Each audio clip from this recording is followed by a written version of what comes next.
राजा वीरभद्र का श्राप। बहुत समय पहले राजस्थान के एक वीर राज्य में राजा वीरभद्र सिंह का शासन था। राजा वीरभद्र अपनी वीरता और शौर्य के लिए प्रसिद्ध थे, लेकिन उतने ही निर्दयी थे। उनका किला काड़गढ़ दुर्ग बादलों में छिपा रहता था, जैसे स्वर्ग से भी ऊंचा कोई रहस्य हो।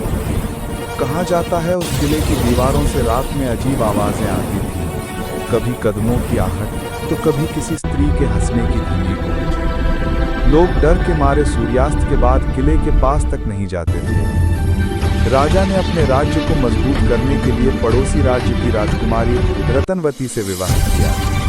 विवाह के समय पूरा राज्य खुशियों से गूंज उठा, पर नियति को कुछ और ही मंजूर था। विवाह के कुछ ही दिनों बाद रानी रतनवती रहस्यमय परिस्थितियों में मर गईं। राजा ने कहा कि रानी ने आत्महत्या की, लेकिन लोगों ने उस रात उसकी चीखें सुनी थी। कई सेवकों ने दावा किया कि रानी के कमरे में अजीब तांत्रिक निशान थे।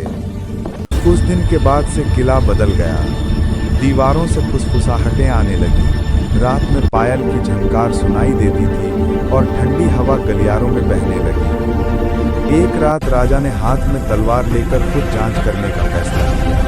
वो अंधेरे गलियारों से गुजरते हुए रानी के कमरे तक पहुंचे। दरवाज़ा आधा खुला था और अंदर से ठंडी हवा निकल रही थी। जैसे ही राजा ने कदम रखा, दरवाज़ा अपने आप बंद हो गया।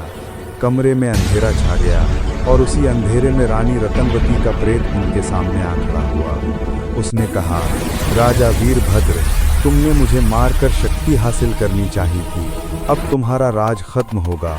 हर जन्म में तुम भटकती आत्मा बनोगे। राजा भय से कांप उठे।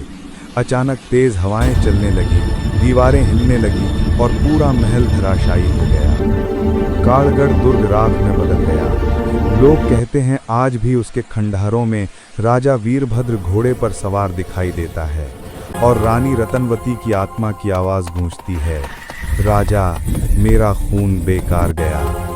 अगर ये कहानी आपको पसंद आई हो तो KKR हिस्ट्री को ज़रूर सब्सक्राइब करें, क्योंकि अगली कहानी इससे भी ज़्यादा डरावनी और रहस्यमयी होने वाली है।